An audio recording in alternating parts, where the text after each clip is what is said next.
কোরআন পাকে সূরা বনী ইসরাঈলের শুরুতে আল্লাহ তাআলা ইসরার কথা বলেছেন। বাদ আউযু বিল্লাহি মিনাশ শাইতানির রাজীম, বিসমিল্লাহির রহমানির রহিম। সুবহানাল্লাযী আসরা বিআবদিহি লাইলাম মিনাল মাসজিদিল হারাম ইলাল মাসজিদিল আকসা আল্লাযী বারাকনা হাওলাহু লিনুরিয়াহু মিন আয়াতিনা ইন্নাহু হুয়াস সামিউল বাসীর। পবিত্র সেই মহান আল্লাহ, মহান সত্তা, যিনি তার বান্দাকে রাতের বেলা নিয়ে গেছেন মসজিদুল হারাম থেকে, মক্কা থেকে, ইলাল মসজিদুল আকসা, মসজিদে আকসার দিকে।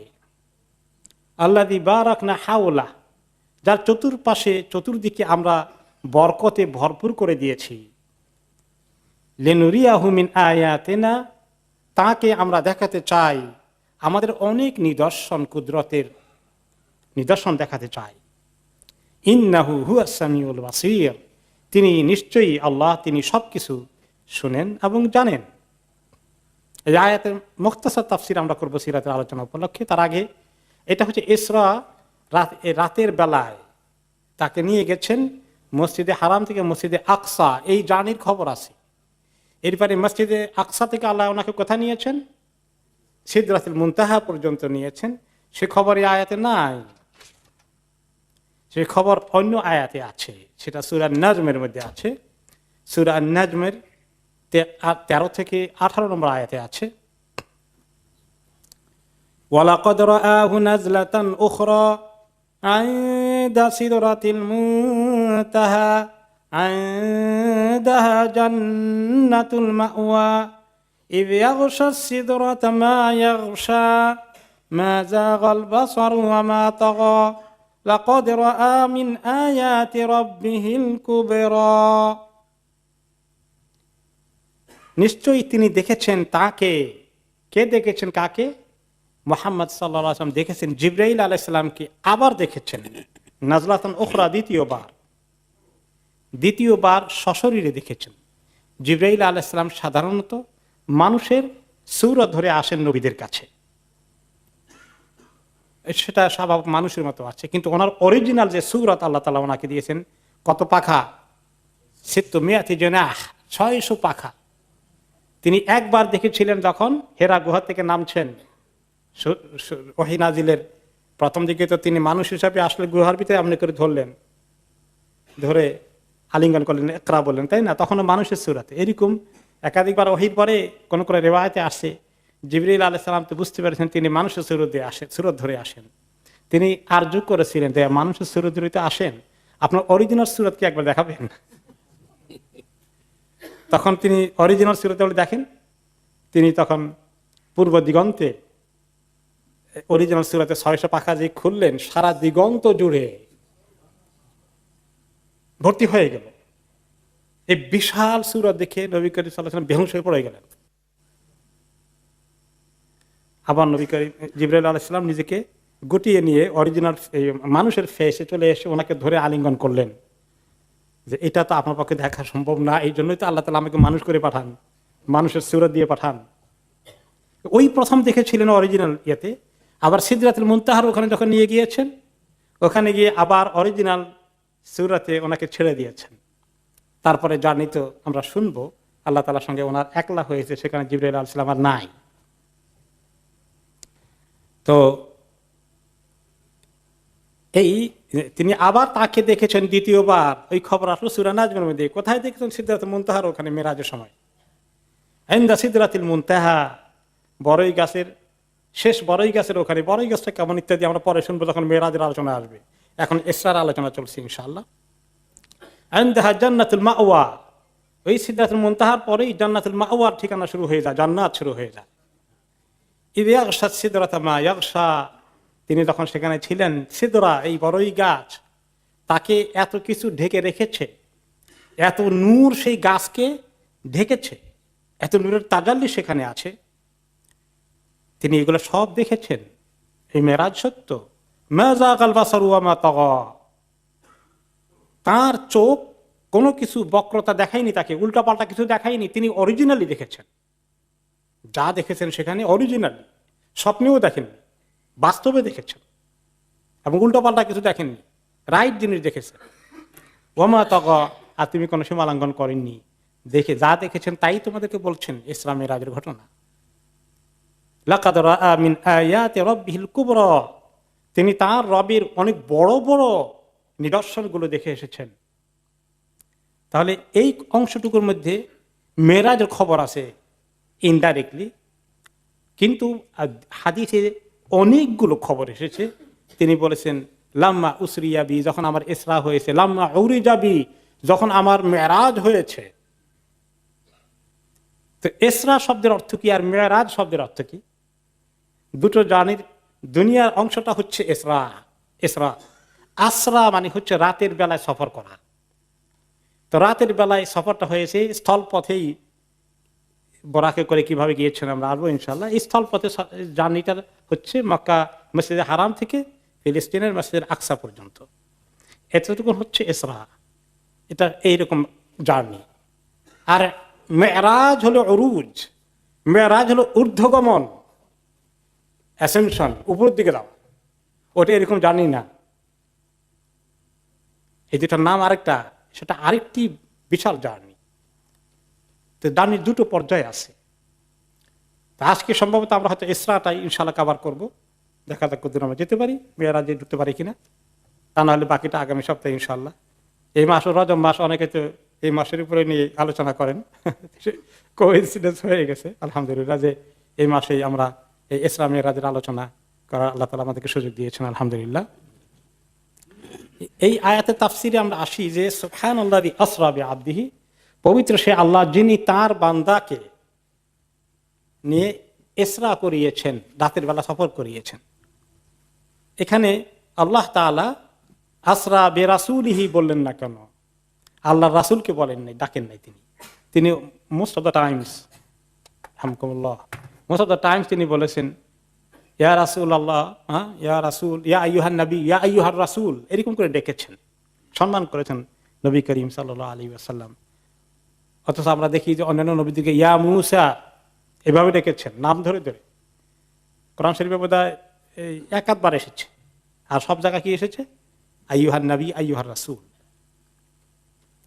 আর আব্দের অর্থ একেবারে বান্দা, কৃত দাসের মতো অবস্থা। আব্দ, দাস।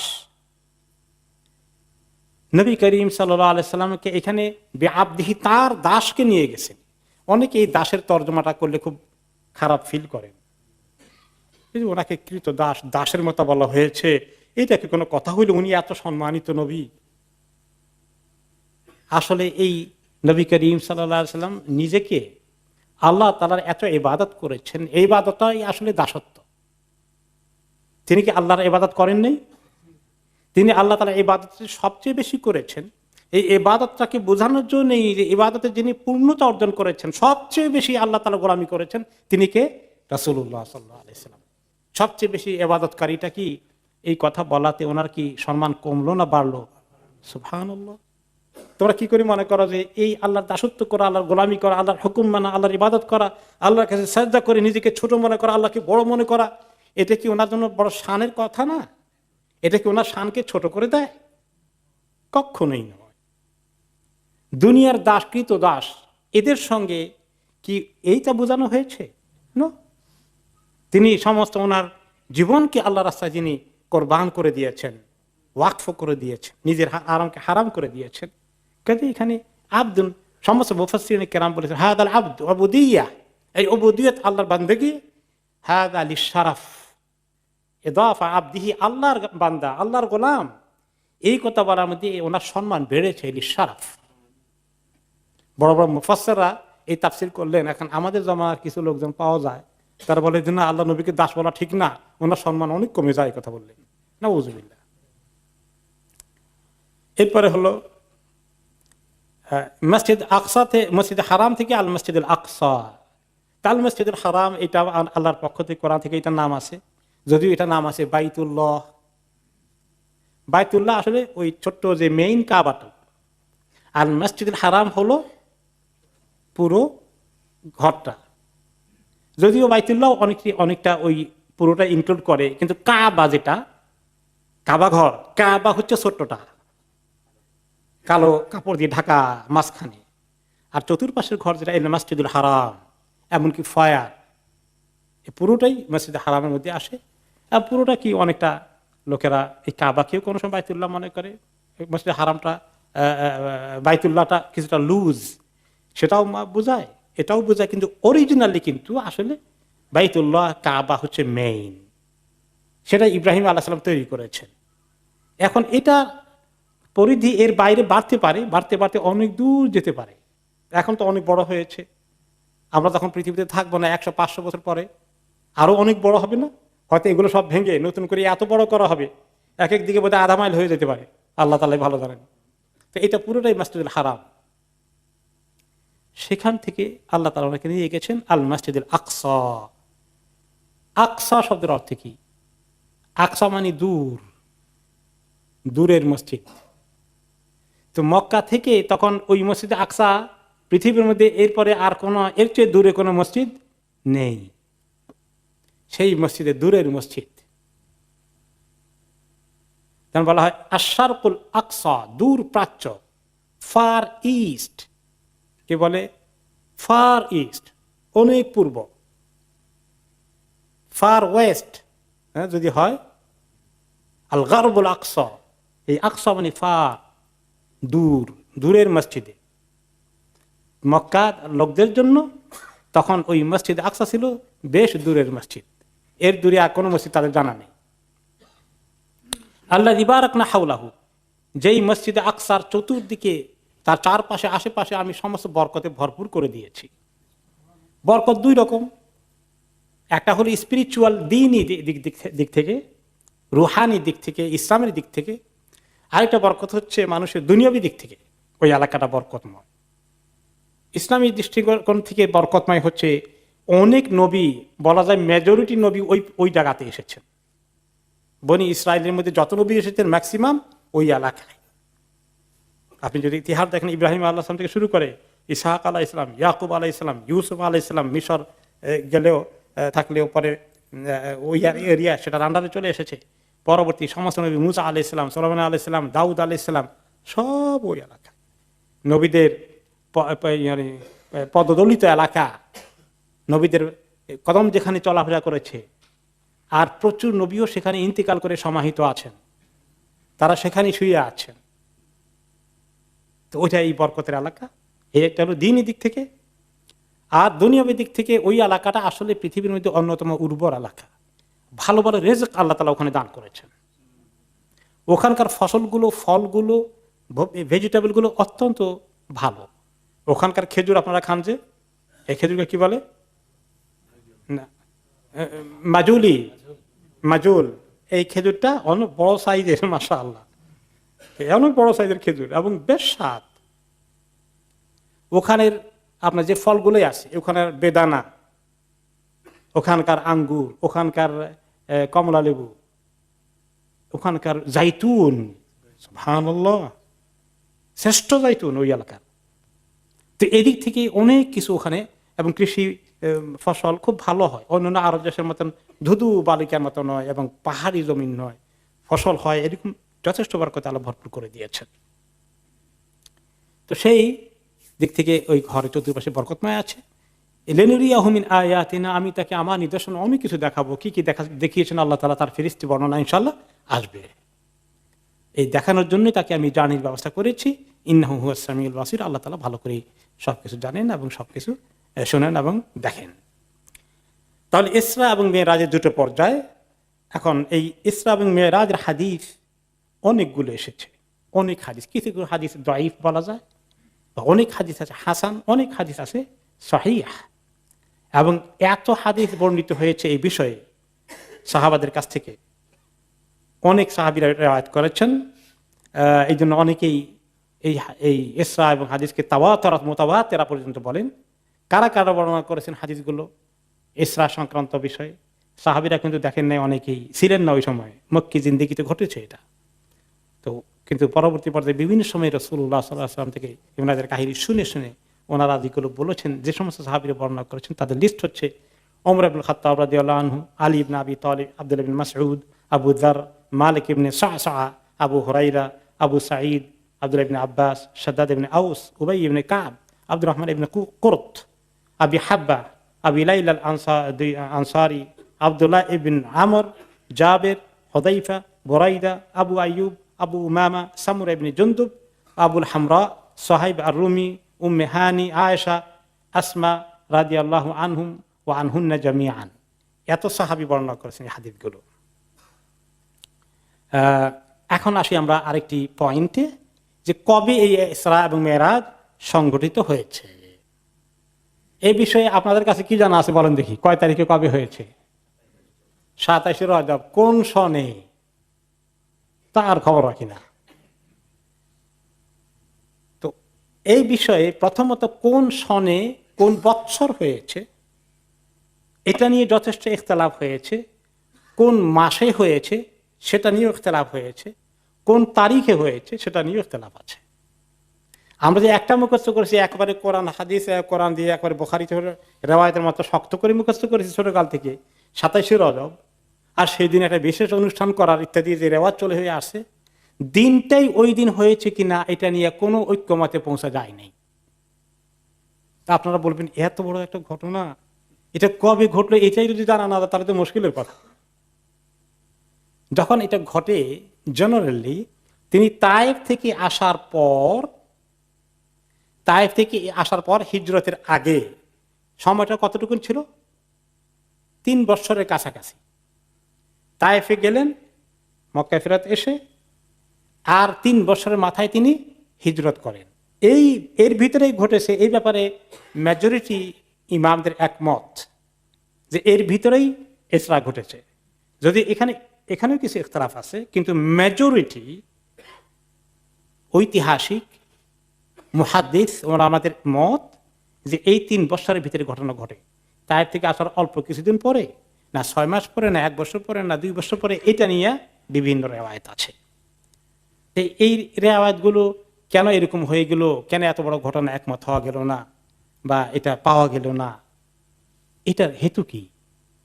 হেতু হচ্ছে ওই সময় যখন এই ঘটনা ঘটে তখন লেখাপড়া আরবদের ভিতরে ইতিহাস লেখা, কলম কাগজ নিয়ে বসা, এগুলা কেমন হতো? নাই, খুবই কম, নাই বলতে চলে, 1-1 জন লিখতে পারে। এরকম লেখালেখির কাজ, এমনকি ক্যালেন্ডার তাদের ছিল না, সন তারা জানতো না। আপনারা শুনেছেন, আলোচনা মনে আছে, কোন সনের কত তারিখে তারা যখন জীবিত ছিলেন সাহাবীরা, তারা জানতেন না কোন সনের মধ্যে তারা আছেন। তারা এগুলা রেফার করার জন্য কি করতেন, যে আমল ফিল, হাতির বছরের 3 বছর আগে হয়েছে, না হাতির দিয়ে আক্রমণ করার 10 বছর পরে কিছু ঘটছে, এইরকম করে তারা রেফার করতেন। আরবদের মধ্যে এই সমস্ত ক্যালেন্ডার যেভাবে অন্যান্য জাতির কাছে ছিল এরকম ছিল না। এরপরে হচ্ছে সাহাবীদের সংখ্যা ছিল একেবারেই কম, ওনারা সবাই, আর তখন কি পেরেশানি, অনেকে চলে গেছেন আবিসিনিয়া থেকে ইথিওপিয়ায় হিজরত করে, অনেকে নিজের গান নিয়ে বেঁচে আসেন। নবী করিম সাল্লাল্লাহু আলাইহি সাল্লাম নিজেও এত খোলামেলা কিছু করতে পারছেন না, বলতে পারছেন না। কিছু ঘটনা ঘটেছেন, এরা মেয়েরা শেষ করে এসে তিনি বলেছেন, সেটার কাহিনী আমরা শুনবো, তারপরে রিয়াকশন কি হলো। এই পুরো ঘটনা বলে এরকম করে একটা অডিয়েন্স পাওয়া, যে আমি এরকম দেখেছি, শোনা, এই ঘটনা ঘটেছে, একেবারে আগা থেকে গোড়া পর্যন্ত সব তিনি বয়ান করেছেন, আর এখানে হাজার হাজার সাহাবী ছিল শোনার জন্য, এরকম কিছু ছিল না। তিনি মুক্তাসার বলেছেন, পরে বলেছেন আবার 3 বছর পরে মেরাজে গেছিলাম, এই জিনিসটা দেখেছিলাম। 6 মাস পরে বলেছেন যে ওইখানে আমাকে এই জিনিস দেখানো হয়েছে। যাওয়ার পথে এগুলো ঘটছিল। এক এক সময় এক এক জায়গায় তিনি প্রয়োজন মতো বিভিন্ন সময় বলেছেন। এগুলোকে সব কম্পাইল করে ওনার জামানায় একেবারে সুন্দর করে ইতিহাস লেখার মতো কাজ হয় নাই। ওনাদের কাছে A to Z কি ঘটলো কি না হয়েছে এগুলো বড় কথা নয়, মেইন শিক্ষা আল্লাহর কাছ থেকে তিনি কি নিয়ে এসেছেন সেটাকে তিনি টাইম টু টাইম উম্মতের কাছে বয়ান করে গেছেন। এমন কোনো জরুরি শিক্ষা তিনি মিস করে দেননি যেটা আল্লাহ তাআলা ওনাকে সেখানে দিয়েছেন এবং তিনি উম্মতকে দিতে ভুলে গেছেন, এমন কিছু ঘটার কথা নয়। এরপর এই ব্যাকগ্রাউন্ডে পরে আসেন যে কবে হয়েছে। কেউ কেউ বলেছেন, ইমাম তাবরীর মতন একজন বড় ঐতিহাসিক, এবং তিনি তাফসীর তাবরী লিখেছেন, ইসলামের ইতিহাসে যে বড় বড় কয়েকটা রেফারেন্স আছে তার মধ্যে একটা ইমাম তাবরীর রেফারেন্স। তিনি বলেছেন এইটা ঘটেছে নবুয়তের প্রথম বছরে ঘটে গেছে মেরাজ, ইসরা মেরাজ। তো ওই যে তিনি বললেন এটা কিন্তু অনেকেই দ্বিমত পোষণ করেছেন, এটা ওনার একটা মত। উনি ঐতিহাসিকরা কিছু ইতিহাস যে সমস্ত রেফারেন্স পেয়েছেন ওগুলা লিখেছেন, এবং আপনারা জানেন যে এগুলো হাদিসের মতো এত কনফার্ম করে লেখা হয়নি, কাজে ওনার মতকে অনেকে নেয়নি, কোনো দলিল ভাবে তিনি দেখাতে পারেননি। এরপরে দ্বিতীয় মত হচ্ছে যে নবুয়তের 5 বছর পরে হয়েছে, এই ব্যাপারে মতামত দিয়েছেন ইমাম নববী এবং ইমাম কুরতুবী। ইমাম নববী অনেক বড় মাপের ইমাম, ইমাম কুরতুবী অনেক বড় মুফাসসির, ওনার ইতিহাস সম্পর্কে অনেক লেখা আছে, এটাও অনেকে নেননি। 3 নম্বর মত হচ্ছে রজব মাসের 27 তারিখে ঘটেছে, যেটা আমরা শুনে আসছি, এবং এটা নবুয়তের 10ম বৎসরে হয়েছে, 10th ইয়ার তাইফ থেকে ঘুরে আসার পরে কিছুদিনের মধ্যে হয়ে যায়। এটা হলো 3 নম্বর মত। এটাই মোটামুটি একটু বেশি মশহুর হয়েছে, পরিচিত, যে নবুয়তের 10ম বৎসরে রজব মাসের 27 তারিখে এটা ঘটে। 4 নম্বর হয়েছে মত দিয়েছেন অনেকেই, সেটা হচ্ছে রমাদান মাসের এই ঘটনা ঘটে, রমাদান মাসে ইসরা হয়েছে, এই ধরনের মতামত পাওয়া গেছে। সেটা 12তম বৎসরে, 13তম বৎসরে তিনি সফর করেন, মদিনার দিকে চলে যান, হিজরত করেন নবুয়তের, মনে আছে তো? তাহলে এই যে 12তম বৎসরে এটা ঘটে। এরপরে আরেকটা মত আছে, না 13তম বৎসরে, নবুয়তের 13তম বৎসরে মক্কার লাস্ট ইয়ারের মধ্যে ঘটে, সেটা মুহররম মাসে। এরপরে 6 নম্বর মত পাওয়া গেছে, না সেটা 13তম বৎসরে রবিউল আউয়াল মাসে ঘটে। তাহলে কয়টা মত পাওয়া গেল? 6টা মত। এর মধ্যে বেশি প্রচলিত আছে রজব মাসের 27 তারিখে। ঠিক আছে, এখন মোটামুটি এই পিরিয়ডটার ভিতরে ঘোরাঘুরি করলেও অধিকাংশ মুহাদ্দিস, মুহাক্কিক, ঐতিহাসিকগণ একমত যে তায়েফ থেকে আসার পরে হিজরতের আগে কোনো এক সময় এই ঘটনা ঘটে। এখন আসলে কেউ কেউ বিতর্ক করেছেন যে ইসরা হয়েছে শারীরিকভাবে না রুহানি ভাবে না স্বপ্নে।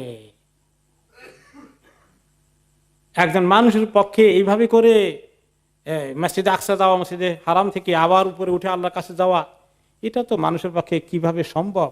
এই অলৌকিকতা যারা বিশ্বাস করে না, যারা যুক্তিবাদী, বেশি সায়েন্সের উপর বেশি নির্ভর করে, তারা বলে এটা হইতে পারে না। তাহলে রুহানি ভাবে আল্লাহ নিয়ে গেছেন, শারীরিক ভাবে উনি এখানে পড়েছিলেন, তারা এই ব্যাখ্যা করেছেন। আবার কেউ কেউ বলেছেন না, স্বপ্ন যোগে হয়েছে। এটা স্বপ্ন যোগে, আমরা তো মাঝে মাঝে আমেরিকা চলে যাই, এটা আশ্চর্যের কি? স্বপ্ন যোগে গেলে এটা কোনো বড় ঘটনা হলো নাকি? হাদিসে অনেকগুলো দেখা যাবে যেভাবে ঘটেছে বর্ণনা আসলে, যে এই দুটো কথাই ঠিক নয়। শুধু রুহানি ভাবে হয়েছে, ওনার শরীর দুনিয়াতে যেখানে শুয়ে আছেন সেখানে শুয়ে আছে, এই কথা ঠিক নয়। আর স্বপ্নে হওয়ার তো প্রশ্নই আসে না। জাগ্রত অবস্থায় বাস্তবে শারীরিক এবং আত্মিক ওনার গোটা শরীর নিয়েই কি হয়েছে? মেরাজ হয়েছে। ওনার শরীর নেওয়ার জন্য বোরাক লাগে, রুহ নেওয়ার জন্য বোরাক লাগে নাকি? রুহ নেওয়ার জন্য আবার স্বপ্নে দেখার জন্য কি বোরাক লাগবে নাকি? কিছুই দরকার নাই। এগুলো কোনো যুক্তি নাই। এগুলো কেউ কেউ বলেছেন, আসলে এগুলোর পক্ষে কোনো দলিলও নাই। আর এগুলো কিছু যারা একটু যুক্তিবাদী, এই লোকেরা বেশি বলেছে এগুলো। তিনি যদি বলতেন যে আমার মেরাজ হয়েছে স্বপ্ন যোগে, আমি জান্নাতে গিয়েছি, এগুলো দেখেছি, সেগুলো দেখেছি, তাহলে মক্কার আবু জাহেল এটা নিয়ে এত প্রতিবাদ করতো। স্বপ্ন মানুষ কত কিছু দেখে, এটা কোনো বিষয় হলো নাকি? তো কি হয়েছে তুমি স্বপ্নে গেছো? আর তো রুহানি ভাবে গেছে, রুহের কি অবস্থা সেটা কি জানি, তুমি তো দুনিয়াতে ছিলা, এর মধ্যে আশ্চর্য হওয়ার কি আছে? তাহলে এটা কখনই টিকার মতো নয়। তাহলে হচ্ছে শারীরিকভাবে এবং জাগ্রত অবস্থায় হয়েছে। অনেকগুলো হাদিসে এই যে ইসরার অংশটুকুন আসছে, তার বর্ণনা আমরা কোরআনে পাকে শুনলাম একটু সূরা ইসরার মধ্যে, সূরা বনী ইসরাইলের মধ্যে। আর একটি হাদিসে, কয়েকটি হাদিসকে একসঙ্গে করলে তার সারমর্ম যেটা আসে, সেটা একটি হাদিসে আনাস ইবনে মালিক রাদিয়াল্লাহু আনহু বর্ণনা করেন, সাহাবী, যে মালিক ইবনে সা'সা রাদিয়াল্লাহু আনহু, যিনি অন্যতম বর্ণনাকারী ইসরা এবং মিরাজের, তিনি বলেন নবী করিম সাল্লাল্লাহু আলাইহি ওয়াসাল্লাম ইসরা মিরাজের ঘটনা বলতে গিয়ে বললেন, হাদাসাহুম আন লাইলাতি উসরিয়া বি, যে রাতে ওনাকে ইসরা করা হয়েছে। ক্বালা সাল্লাল্লাহু আলাইহি ওয়াসাল্লাম বাইনামা আনা ফিল হাতিমে ওয়া রুব্বামা ক্বালা ফিল হিজরি মুত্তাজিআন, যে আমি এই মসজিদে হারামের এখানে হাতিমের মধ্যে শোয়া ছিলাম, কোন কোন রেওয়ায়তে আসছে। হাতিম, হাতিম বুঝছেন তো, কাবা শরীফের যে অংশটা খোলা আছে অর্ধচন্দ্রের মতো, এখানে এটাকে হাতিমে কাবা, হাতিম বলে, কাবার অংশ যেটা আনকাবার রয়ে গেছে। কোন কোন রেওয়ায়তে হাতিম আসছে, আর কোন কোন রেওয়ায়তে আসছে আর হেজের। হেজের হচ্ছে মাকাম ইব্রাহিম। তো মাকাম ইব্রাহিম আর হাতিম এখন তাকে ঘেরাটেরাও করে আলাদা করা, হয়তো ওই দুইটার মাঝখানে কাছাকাছি হবে। এই জন্য হেজরের শেষ মাথায় গেলে হাতিম শুরু হয়, হাতিমের শেষ মাথা আসলে হেজর শুরু হয়, হয়তো এই দুটো জায়গার মাঝামাঝি ছিলেন। এই জন্য কোনো রেওয়ায়তে হাতিম মধ্যখানে ছিলেন, কোনো রেওয়ায়তে হাতিম এসেছে, কোনো রেওয়ায়তে হেজর অর্থাৎ মাকাম ইব্রাহিমের কথা এসছে যে এখানে শোয়া ছিলাম রাতের বেলায়। তিনি মাঝে মধ্যে এখানে শুতেন, আল্লাহর ইবাদত করতেন, তাহাজ্জুদ পড়তেন, এখানে শুয়ে থাকতেন, শোয়া ছিলাম। ঈদ আতানি আতিন, হঠাৎ করে আমার কাছে কেউ এসে গেলেন, কেউ একজন আসলেন। ফাকাদ্দাহ, অথবা আমাকে অপারেশন করলেন। এই গলার এখান থেকে শুরু করে পেটের প্রায় নিচ পর্যন্ত নাভির কাছাকাছি এই পুরো অংশ অপারেশন করে আমাকে একদম কেটে ফেললেন। আর আমি বললাম ফাশাক্কা মা বাইনা হাযিহি ইলা হাযিহি, কোন কোন রিওয়ায়াতে আছে তিনি বলছেন যে এখান থেকে এখান পর্যন্ত একদম অপারেশন করে খুলে ফেলল।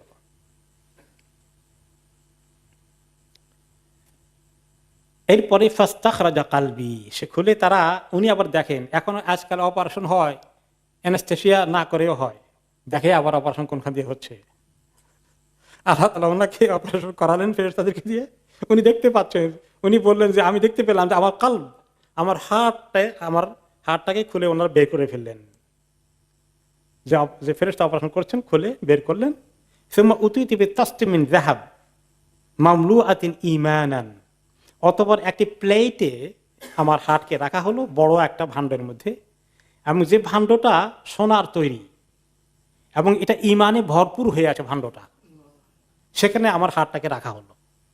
ফাগাসালা কালবি, অতঃপর আমার এই হাড়টাকে ভালো করে ধুইলেন, কোন কোন রিওয়ায়াত আছে জমজমের পানি দিয়ে ধুলেন।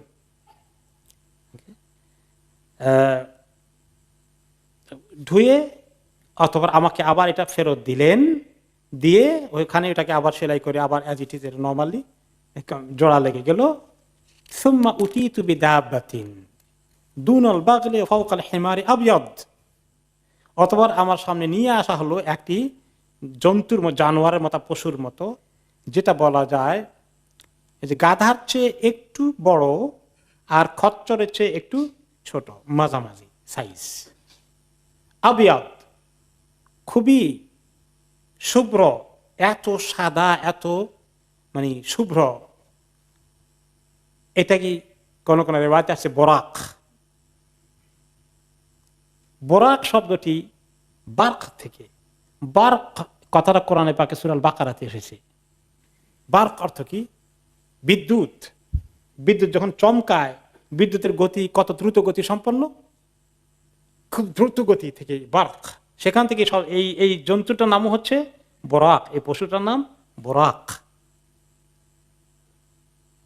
এবং সেই তিনি বললেন ইয়াদাউ খাতওয়াহু ইনদা আকসা তারাফিহি, সে জন্তুটা যখন যায় এরকম করে, জমিনে যখন যায় এরকম করে আঠে, আর যখন উপরের দিকে গেছে এরকম করে, সেটা আকসা তারাফিহি, তার এক একটি পা জাম্প করে এত দূর যায়, তার চোখের দৃষ্টি যদ্দূর গিয়ে শেষ হয় সেখানে গিয়ে আরেক পা গিয়ে পড়ে।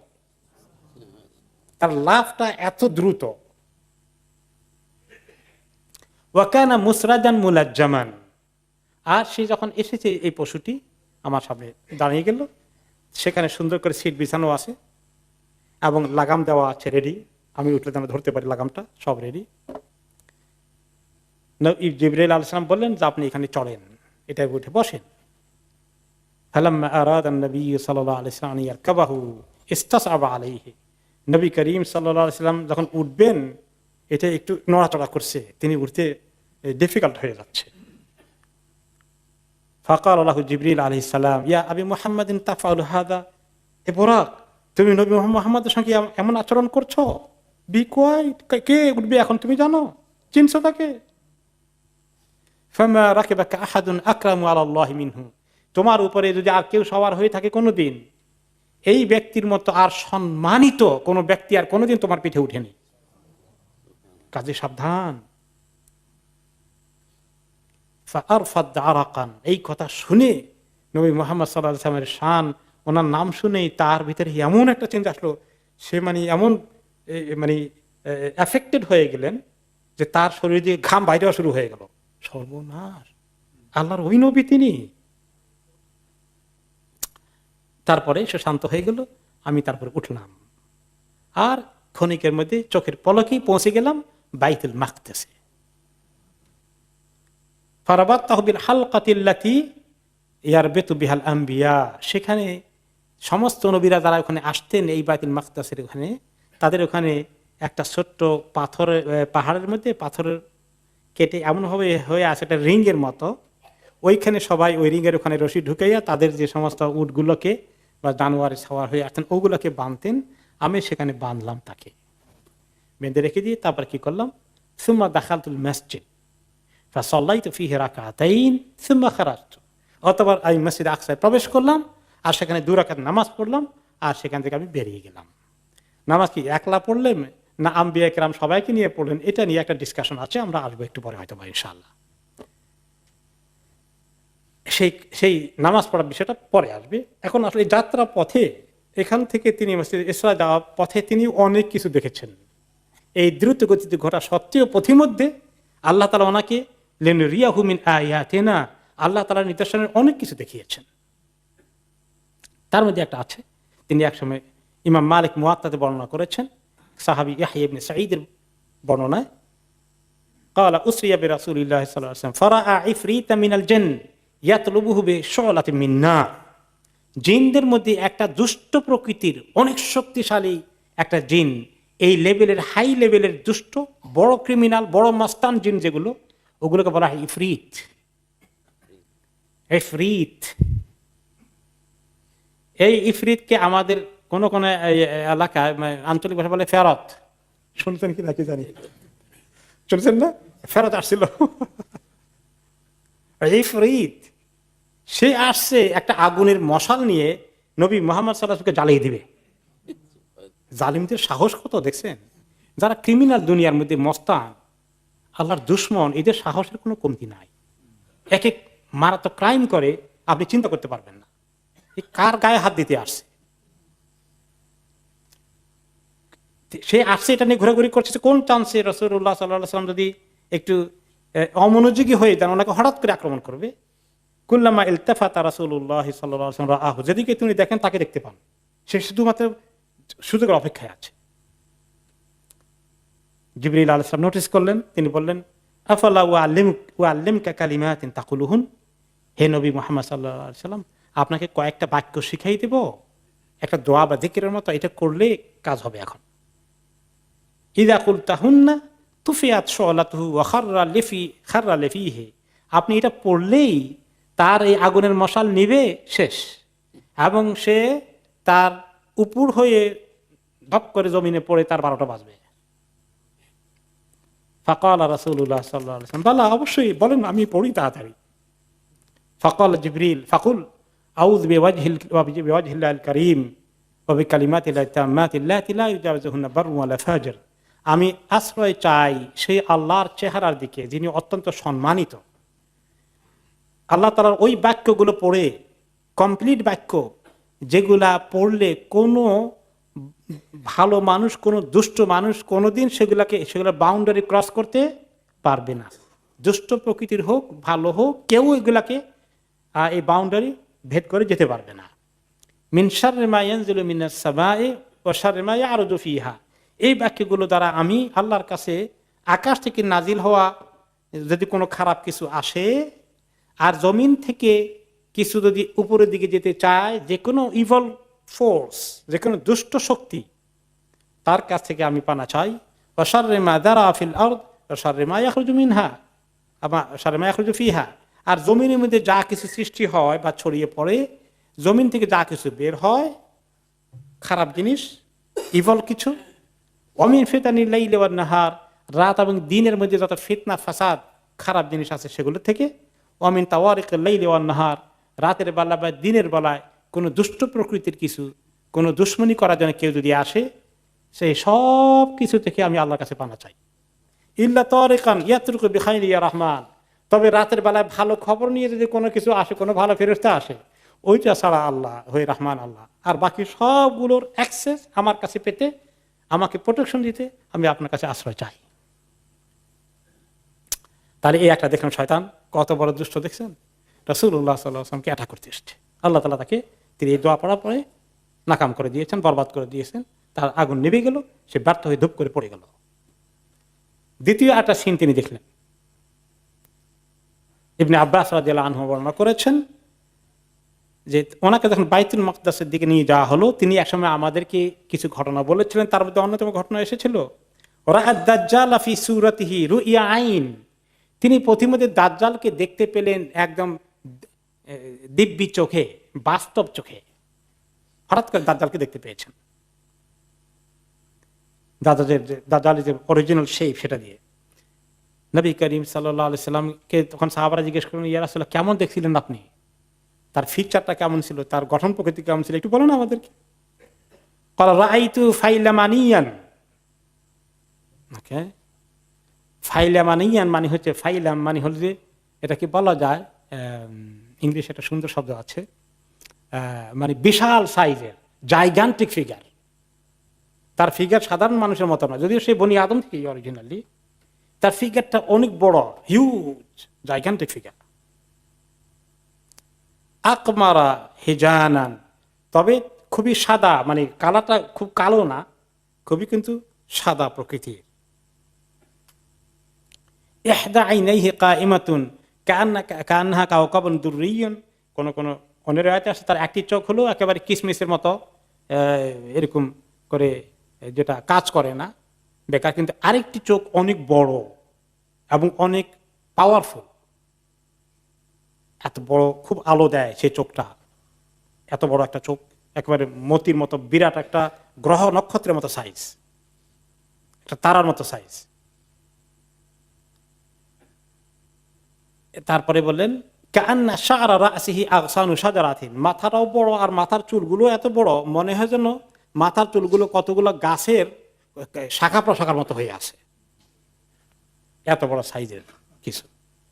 এত বড় সাইজের অস্তিত্ব দেখেই তখন দাজ্জালের ফিতনায় যারা পড়বে তারা বলবে এত বড় জিনিস তো আর কোনো সৃষ্টি হইতে পারে না, নিশ্চয়ই এটাই বোধহয় মাবুদ, সে তো ক্লেম করবে যে আমি তো আল্লাহ। আমরা জুমার খুতবা আমরা একবার আলোচনা করেছিলাম, যারা শুনেছেন। তাহলে দ্বিতীয় সিন হলো তিনি দাজ্জালকে দেখেছেন। তৃতীয় সিন দেখেছেন তিনি ক্বালা আনা ইযা আনা বিইমরাআতিন হাসিরাতিন আন যিরাআইহা, যে আমি প্রতিমধ্যে হঠাৎ করে দেখি এক মহিলা তার একেবারে হাত দুটাকে খালি করে এরকম করে একেবারে সজ্জিত হয়ে দাঁড়িয়ে আছে। তাকে আল্লাহ যাতে সৌন্দর্য দিয়েছে সব প্রকাশ করতে চায়, আর হয়তো অনেক কিছু সৌন্দর্য, সোনা রূপার অলংকার ইত্যাদি সব পরে সে আমার দিকে, আমার দৃষ্টি আকর্ষণের জন্য প্রতিমধ্যে ওয়েট করছে। আমি বললাম মা হাদিহি জিবরাইল, জিবরাইল এই মহিলাটা কে? ক্বালা সির ইয়া মুহাম্মদ, মুহাম্মদ সামনের দিকে চলে যান, কুইকলি পার হয়ে যান, এটা পার হয়ে যান। ফাইযা শাইউন ইয়াদউহু মুতানাহিয়ান আনিত তারিক,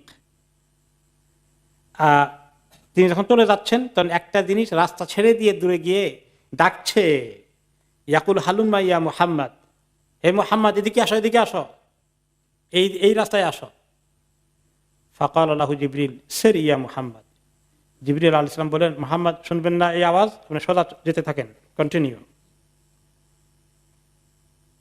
ওকে, তাহলে দুইটা জিনিস দেখলেন। প্রথমটা, এই যে মহিলা আসলে একটু বুড়ো মহিলা, সে নিজেকে একেবারে খুলে সৌন্দর্য দিয়ে প্রকাশ করার চেষ্টা করেছে, কিন্তু আসলে সে বুড়ো। দেখেছেন রাস্তার পাশে, সে হচ্ছে যে দুনিয়া কতটুকুন বয়স আর আছে এই মহিলার বয়স থেকে বুঝতে পারেন।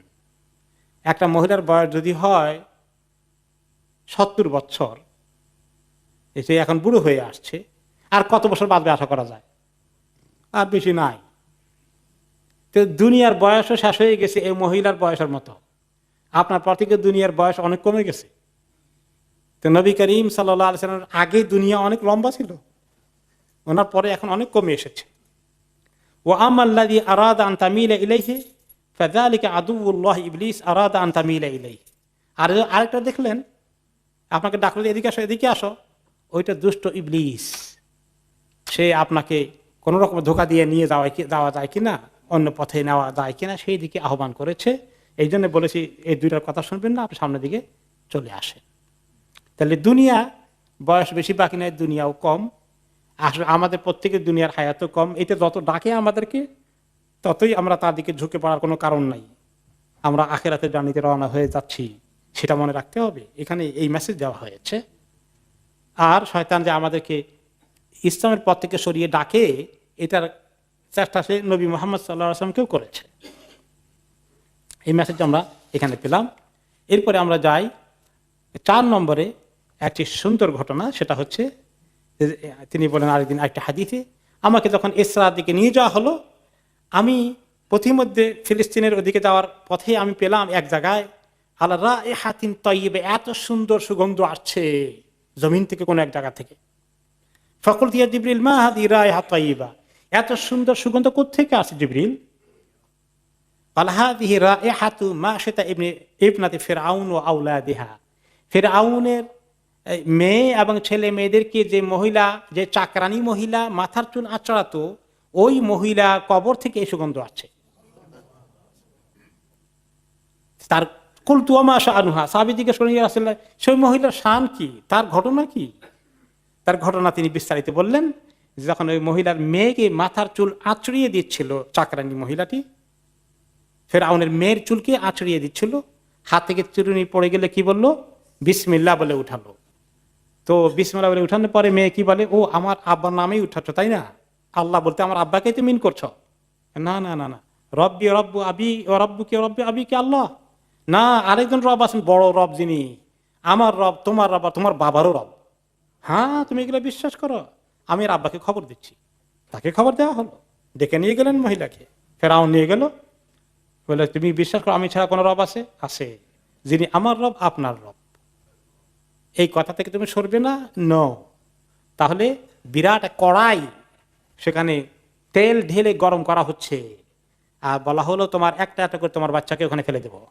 ফেলে দেওয়া হলো জ্বলন্ত কড়াইয়ের মধ্যে, ফুটন্ত তেলের মধ্যে।